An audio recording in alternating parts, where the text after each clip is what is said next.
5월 30일 라이트 앤 딜라이트 말씀 묵상 시작하겠습니다. 거룩하신 아버지 하나님, 은혜와 사랑을 베푸시는 주님을 찬양합니다. 오늘도 주님을 의지하고 삶을 시작합니다. 성령의 충만함을 허락하시고 주님 말씀을 깨닫고 순종하며 살아가도록 믿음을 견고하게 하여 주옵소서. 날마다 주님의 나라와 권세와 영광을 바라고 의지합니다. 주님과 더욱 친밀하게 동행하는 은혜를 누리게 하옵소서. 예수님 이름으로 기도합니다. 아멘.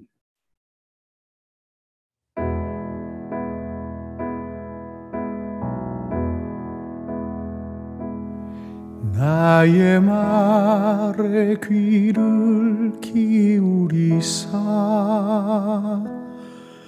내 심사를 통촉하고 부르짖는 소리 들으소서.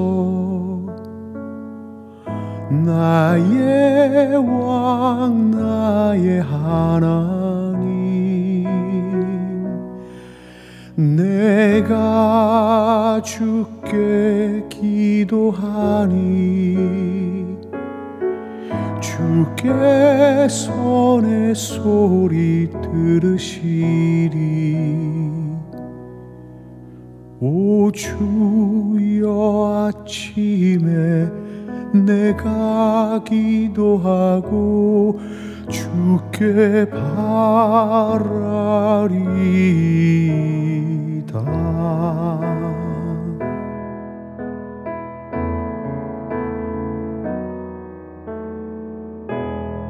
하나님, 나의 말에, 나의 기도에 하나님의 귀를 기울여 주십시오.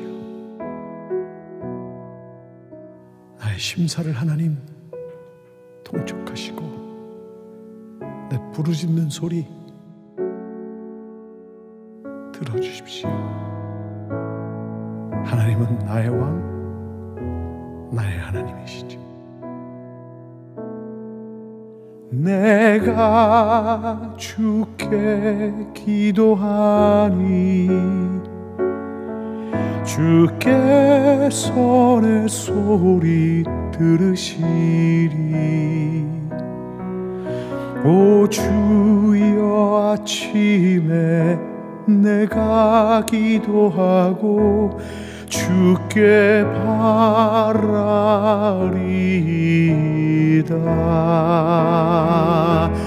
나의 말에 귀를 기울이사 내 심사를 통촉하고 부르짖는 소리 들으소서. 나의 왕 나의 하나님, 내가 주께 기도하니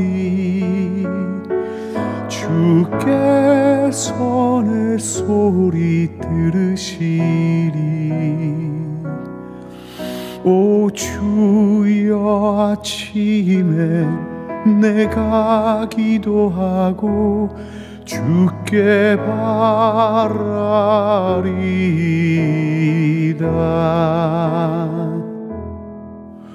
오 주여, 아침에 내가 기도하고 주께 바라리다.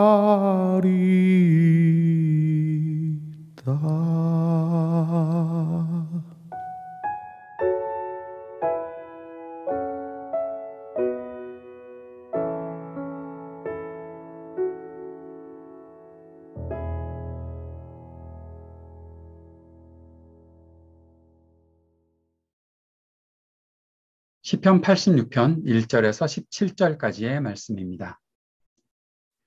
여호와여, 나는 가난하고 궁핍하오니 주의 귀를 기울여 내게 응답하소서. 나는 경건하오니 내 영혼을 보존하소서. 내 주 하나님이여, 주를 의지하는 종을 구원하소서. 주여, 내게 은혜를 베푸소서. 내가 종일 주께 부르짖나이다. 주여 내 영혼이 주를 우러러 보오니 주여 내 영혼을 기쁘게 하소서. 주는 선하사 사죄하기를 즐거워하시며 주께 부르짖는 자에게 인자함이 후하심이니이다.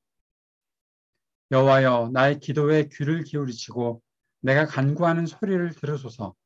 나의 환난 날에 내가 주께 부르짖으리니 주께서 내게 응답하시리이다. 주여 신들 중에 주와 같은 자 없사오며 주의 행하심과 같은 일도 없나이다. 주여 주께서 지으신 모든 민족이 와서 주의 앞에 경배하며 주의 이름의 영광을 돌리리이다. 무릇 주는 위대하사 기이한 일들을 행하시오니 주만이 하나님이시니이다. 여호와여 주의 도를 내게 가르치소서.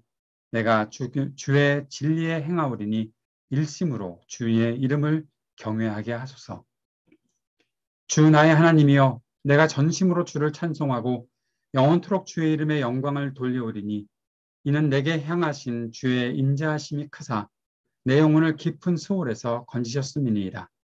하나님이여 교만한 자들이 일어나 나를 치고 포악한 자의 무리가 내 영혼을 찾아싸우며 자기 앞에 주를 두지 아니하였나이다. 그러나 주여 주는 긍휼히 여기시며 은혜를 베푸시며 노하기를 더디하시며 인자와 진실이 풍성하신 하나님이시오니 내게로 돌이키사 내게 은혜를 베푸소서. 주의 종에게 힘을 주시고 주의 여종의 아들을 구원하소서. 은총의 표적을 내게 보이소서. 그러면 나를 미워하는 그들이 보고 부끄러워하오리니 여호와여 주는 나를 돕고 위로하시는 이시니이다. 아멘. 시편 86편은 다윗의 시입니다. 우리는 다윗이 어떤 인생을 살아왔는지 지난번에 사무엘상 말씀을 묵상하면서 그의 인생 전반부를 보았습니다. 어려운 일들을 많이 겪고 그러나 주님 앞에 용기를 내어 살아갔던 다윗의 모습들, 참 연약했던 사람의 모습이 그에게 있었지만 끝까지 주님을 의지하고자 하는 마음으로 주님과 친밀히 동행했던 주님의 사람 다윗을 우리는 보았었습니다. 다윗은 자신의 상황을 주님 앞에 털어놓으며 한탄합니다. 오늘 이 시에 그런 한탄의 내용들이 나타나 있죠. 주님의 응답을 간절히 기다리는 다윗의 그 심정을 보게 됩니다. 그런데 오늘 이 시에서 다윗은 자신이 경건하다라고 말합니다. 이 말은 자신이 주님의 은혜를 받은 사람이라는 것을 말하는 것입니다. 주님 앞에서 온전히 살기 위해 애를 썼다는 것을 말한 것입니다. 경건이라는 것이 과연 무엇일까? 여러 가지로 해석하고 그 뜻과 의미를 우리가 찾아낼 수 있겠지만 가장 중요한 경건은 하나님 앞에서 살아간다라는 겁니다. 내가 지금 하나님 앞에 있습니다 라고 고백하는 것이죠. 하나님 앞에서 주님의 은혜를 받은 사람이다 라는 사실을 다윗은 주님께 고백하고 있는 겁니다. 다윗은 주님께서 자신에게 빨리 응답하여 주시고 구원하실 것을 요청합니다. 그러나 그 요청은 확신이 가득 찬 것으로 그 뒤에 나오는 모든 시의 내용들을 통해서 볼 수 있습니다. 응답하지 않으실 것 같으니 응답해 주십시오가 아니라 응답하실 것을 나는 믿습니다. 속히 응답하여 주옵소서. 주님께 간구하는 다윗의 고백입니다. 다윗과 항상 동행하시는 하나님은 기도와 부르짖음에 항상 응답하시는 분이십니다. 부르짖는 자에게 인자하심을 크게 베푸시는 분이 바로 우리 주님이십니다. 죄를 자백하는 자에게 용서를 베푸시는 것을 즐거워하시는 분이 바로 우리 하나님이십니다. 다윗은 주님과 비교할 수 있는 대상이 세상 어디에도 없다는 것을 알고 있습니다. 다윗은 그렇게 하나님을 아는 지식으로 하나님을 경배하고 있지요. 또한 하나님의 뜻을 알기 위해 진리 위에 서서 온전한 마음으로 주님을 경외하며 살아가고 있습니다.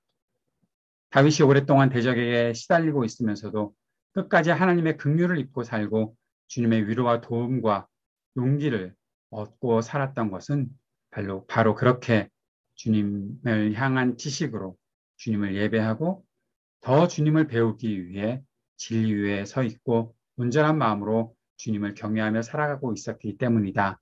그렇게 생각할 수 있습니다. 오늘 이 시를 보면서 몇 가지 더 깊이 묵상했으면 좋겠습니다. 먼저 다윗이 자신이 경건하게 살아왔으니 주님께서 나를 구원해 주실 것이 마땅하다라는 식으로 그렇게 이 시를 읽으면 우리는 내가 이만큼의 공이 있으니 주님 나에게 그만큼 대답해 주셔야 하는 것 아닙니까? 라는 식으로 이 시를 오해할 수도 있겠죠. 우리의 신앙생활은 그런 것이 결코 아닙니다. 그런데 많은 사람들이 그렇게 신앙생활을 하는 것을 봅니다. 내가 이만큼 했습니다. 그러니 도와주십시오. 내게 이만큼 주셔야 되는 거 아닙니까? 나에게 어떠한 기도 제목이 있습니다. 그것을 위해 나는 이제부터 무엇을 하겠습니다. 며칠간의 작정하고 금식하고 며칠간 그렇게 살겠습니다. 그러니 이 기도의 시간이, 이 금식의 시간이 끝나면 나한테 무엇인가 해주셔야 되겠지요. 그런 식으로 주님과의 거래하는 방식으로 신앙생활을 하는 사람들이 많습니다. 오늘 이 다윗의 시도 나는 주님께 경건합니다. 그러니 나를 도와주십시오라고 그렇게 오해해서 읽으면 안 되지요. 주님의 은혜와 구원은 사람의 노력 여부에 달려있는 것이 아니기 때문입니다. 다윗이 말하고자 한 것은 자신의 공로를 인정해 달라는 것이 아닙니다. 자신은 하나님을 향한 철저한 신뢰를 가지고 있다고 그렇게 주님께 고백하고 있죠. 주님과 친밀한 동행을 해왔기에 나는 주님께서 구원하실 것을 확신한다라는 고백입니다. 그렇게 하나님을 아는 지식으로 가득 차고 그 하나님을 아는 지식이 주님을 경외하고 있는 그러한 고백, 그러한 믿음 갖고 있으니 주님께서 분명히 응답해 주실 것입니다. 라는 그 확신을 갖고 있는 것입니다. 그렇기에 주님과 비교할 수 있는 것이 세상에 없다는 것을 다윗은 분명히 알고 있습니다. 그 고백은 바로 주님을 경외하며 예배하는 고백으로 옮겨지고 있는 것입니다. 다윗은 지금 주님께 무엇인가 거래하자라고 말하고 있지 않습니다. 주님을 두려워하기에 온전히 경배하고 예배하는 삶을 살겠습니다라고 그렇게 주님 앞에 간구하고 있는 것입니다. 주님은 고통당하는 자들의 부르짖음에 응답하시는 분이시죠. 그래서 교만한 자들을 부끄럽게 하실 것이다 라는 사실을 다윗은 이 시의 후반부에서 고백하고 선포하고 있습니다. 우리가 주님을 의지하고 주님의 은총을 입고 살아가는 모든 순간이 바로 교만하고 악한 자들을 무너지게 하는 순간이 될 것이다 라는 그 확신을 다윗이 가지고 있는 것입니다. 내가 무엇인가 더 큰 것을 가져서 세상 사람들이 나를 부러워할 만큼의 큰 일이 내게 이루어져서 그렇게 내가 세상을 이기는 사람이 되겠습니다라고 말하는 것이 아닙니다. 그저 내가 주님의 은총을 입고 살면 내가 지금 가난하고 궁핍하고 내가 지금 고통을 당하고 어렵지만 그러나 하나님의 은총이 내게 있다는 사실을 내가 확신하고 살아간다면 그것이 나를 괴롭히고 나에게 고통을 안겨주려고 온갖 수를 다하던 그 모든 사람들에게 바로 부끄러움을 주는 순간이 될 것이다. 내가 주님의 은총을 입고 살아가는 그 자체가 교만하고 악한 자들이 무너지는 순간이 될 것이다 라는 그 사실을 기억하고 그렇게 믿음을 가지고 살아가는 다윗은 바로 그러한 사람이다 라는 것입니다. 다윗이 사울과 대적하고 있었을 때 사울이 다윗을 공격하고 찾으러 오고 죽이려 했을 때 다윗이 그 앞에 자신이 하나님 앞에 신실한 마음을 가지고 살아가고 있는 사람이고 신실하신 하나님께서 나에게 은총을 주시는 사실을 분명히 선포했을 때 그것이 바로 사울을 이기는 길이 되었던 것이지 다윗이 힘을 가지고 있고 좋은 기회를 얻어서 사울을 무찔러서 사울을 이기는 것이 아니었지 않습니까? 오늘 우리의 믿음 생활도 바로 그러한 것이다 라는 생각을 오늘 이 시를 통해서 해봅니다. 사랑하는 여러분, 세상을 살아갈 때 승리하는 여러분 되시길 바랍니다. 그러나 그 승리가 누군가 비교해서 내가 우위에 섰다, 내가 더 많은 것을 가졌다, 나에게 더 많은 힘이 왔고 나에게 더 많은 부가 드디어 임했다라는 그것으로 승리하는 것이 아니라 나는 어떠한 상황에서든 하나님을 의지하고 삽니다. 그러니 그렇게 은총을 입고 주님과 친밀하게 동행하며 살 것입니다라고 언제 어디서든지 우리가 고백할 수 있다면 그것이 나를 괴롭히는 사람들, 이 땅을 어지럽히는 모든 교만하고 악한 자들을 부끄럽게 하는 순간이 될 것이다. 그 확신을 가지고 오늘 믿음으로 승리하는 여러분들 되시기를 주님의 이름으로 축복합니다. 함께 우리 기도하면서 주님께 하나님을 아는 지식으로 우리가 살게 하시고 주님을 경외하고 경배하며 날마다 하나님의 은혜를 입고 살게 하옵소서. 간절히 기도합시다. 중보하면서 이 땅을 위해 중보하면서 전쟁이 그치기를, 몸과 마음이 아픈 이들에게 긍휼이 베풀어지기를, 이 땅의 청년들을 긍휼히 여기시고 미래에 대한 용기와 소망, 기회를 얻게 하시기를, 그리고 우리 하이브리드 3.0 교회를 주님께서 은혜 내려주시기를 위해 함께 기도하는 시간 갖도록 하겠습니다. 같이 기도하겠습니다.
하늘에 계신 우리 아버지여, 이름이 거룩히 여김을 받으시오며 나라가 임하시오며 뜻이 하늘에서 이루어진 것 같이 땅에서도 이루어지이다. 오늘 우리에게 일용할 양식을 주시옵고 우리가 우리에게 죄 지은 자를 사하여 준 것 같이 우리의 죄를 사하여 주시옵고 우리를 시험에 들게 하지 마시옵고 다만 악에서 구하시옵소서. 나라와 권세와 영광이 아버지께 영원히 있사옵나이다. 아멘.